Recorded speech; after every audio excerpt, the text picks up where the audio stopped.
लोजपा छोड़कर राजद का दामन थामने के बाद राजद के युवा नेता दानिश परवेज ने पत्रकारों से बातचीत में मोदी सरकार पर जमकर निशाना साधा और कहा कि अब की बार का चुनाव बैलेट पेपर से होना चाहिए ताकि सही चुनाव का परिणाम आ सके। युवा छात्र नेता है, हम उनसे कुछ मुद्दों पे चर्चा करेंगे, क्या उनका कहना है। आइए, क्या नाम हुआ आपका? जी, मेरा नाम मोहम्मद दानिश परवेज है। क्या कहिएगा अगर जो अभी चुनाव चल रहा है, आगामी चुनाव को लेकर क्या कहिएगा? आगामी जो चुनाव चल रहा है इसमें सबसे पहले तो लोगों और आम जनता का कहना यही है कि बैलेट पेपर चुनाव हो। ये जो चुनाव हो रहा है उससे समाज जनता खुश नहीं है। जनताओं के और हम लोगों का भी कहना है जेडीएम से सरकार अगर जेडीएम चुनाव होती है तो भारतीय जनता पार्टी लगातार सरकार में बनी रहेगी, भरने की नाम कोशिश नहीं करेगी। और आने वाला चुनाव अगर फिर जीत कर गति पर जाती है तो सरकार को आशा है, समझिए एक तरह से राजतंत्र हो जाएगी देश हमारा। दानिश परवेज जी, एक और भी नाम है, आप लोजपा में थे, रामविलास लोजपा में थे, आखिर अपने क्यों छोड़कर राजद ज्वाइन किया? क्या कमियाँ थी लोजपा में कि आपको राजद का दामन थामना पड़ा? जी देखिए, कमियाँ ऐसे पहले देखती जो पहले 4-5 साल पहले अपने कोशिश करते थे, हम लोग साथ थे, इस समय हम लोग लगा कि महागठबंधन कर जाएंगे। हम लोग युवाओं का मतलब पूरा कोशिश है, चहेता भी है तेजस्वी यादव जी को मुख्यमंत्री बनाना हम लोग के लक्ष्य रखे थे। लेकिन जब इन्होंने बीजेपी से गठबंधन कर दिया इस वजह से हमने छोड़ दिया, क्योंकि अगर वो एक नीतीश कुमार उनके दुश्मन लगते हैं, उनको हराने के लिए देश के पूरे जनते को ढकेलने के लिए वो चले गए बीजेपी में। शिक्षा को लेकर क्या कहिएगा? देखिए, देश की अभी सबसे बड़ी हथियार शिक्षा है। आदमी शिक्षित रहेगा तभी कुछ संभव हो सकता है। जो केंद्र सरकार जो शिक्षा पे कोई पहल नहीं है।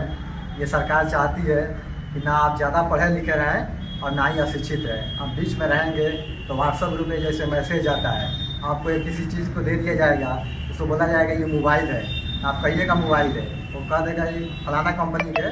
तो कम पढ़े लिखे लोग कहेंगे फलाना ही कंपनी का, लेकिन उस पर जो लिखा रहेगा उसको नहीं पढ़ सकते हैं। इसलिए सरकार के मेन मुद्दा यही है, विजुअल है यही है कि ज़्यादा शिक्षित ना हो पाए। शिक्षा दें लेकिन ज़्यादा शिक्षित ना हो पाए। आज आम लोगों के बच्चों को, गरीब तबके के बच्चों को दिमाग से हमारी सरकार बना रही है। आज देखिए 75 साल हो गए देश के आज़ादी का, उसके बाद भी 80 करोड़ लोग राशन पे जी रहा है। यह कोई अच्छा बात नहीं है। बहुत दुर्भाग्य की बात है कि हमारे देश के लोग 80 करोड़ लोग जो किसान अन्न पैदा करता हो वो जाकर 5 किलो राशन के लिए डीलर के पास नहीं लगता है। ये बहुत दुर्भाग्य की बात है हमारे देश के लोगों के लिए। आज देश के कर्ज 205 लाख करोड़ रुपया हो गया।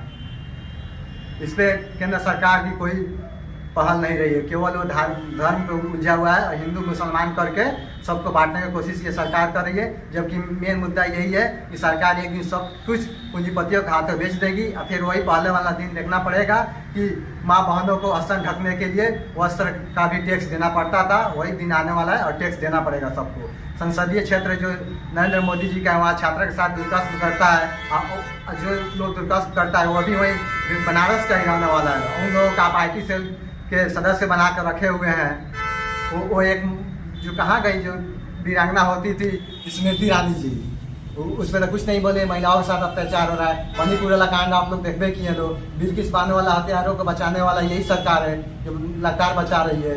200 रुपये गैस सिलेंडर पर कम करके सुभाष चंद्रा के 5,000 करोड़ का लोन माफ कर दिया गया।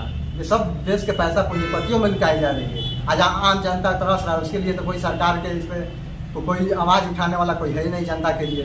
एक तो बिहार के लालू प्रसाद यादव जी हैं, तो बिहार के गरीब तबके के लोगों के लिए आवाज़ उठाते हैं और लगातार उन्होंने प्रयास करते हुए आज 5.5 लाख लोगों को रोजगार बिहार में मिला है। शिक्षा का आप अभी व्यवस्था जो चल रहा है आप देखिए रहे हैं, BPSC से चयनित होकर के लोग शिक्षक बन रहा है, जिसमें छात्र छात्राओं को अच्छी शिक्षा दी जा रही है बिहार सरकार द्वारा।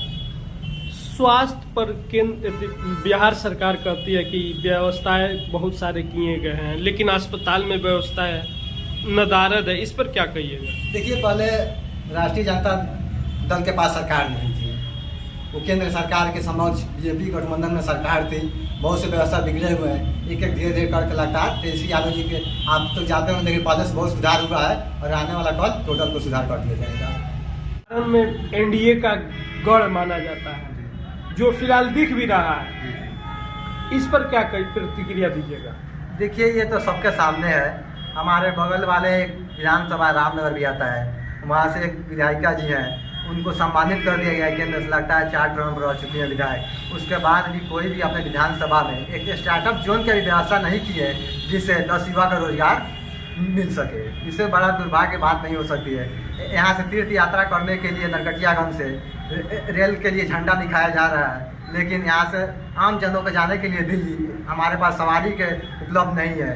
ट्रेन में आप देखते हैं सौतक्रांति एक ट्रेन मुजफ्फरपुर से जाती है, एक सत्याग्रह रक्सौल से जाती है। वहाँ पे जनरल बोगी में लोगों को जाने के लिए कितना असुविधाओं की कठिनाइयाँ करनी पड़ती है, जिसे यहाँ से अति आवश्यक उसके लिए कोई भी सांसद या राज्यसभा सांसद कोई आवाज़ नहीं उठाते हैं लोग। ये सब दुर्भाग्य की बात है। जनता को गुमराह करके हिंदू मुसलमान के चक्कर करके और सरकार बार बार सत्ता में आ जा रही है। अगर ईवीएम नहीं हटा तो सरकार बार बार सत्ता में आएगी और तनाशाह रवैया अपने गरीबों पे लगातार बरकरार रखेगी।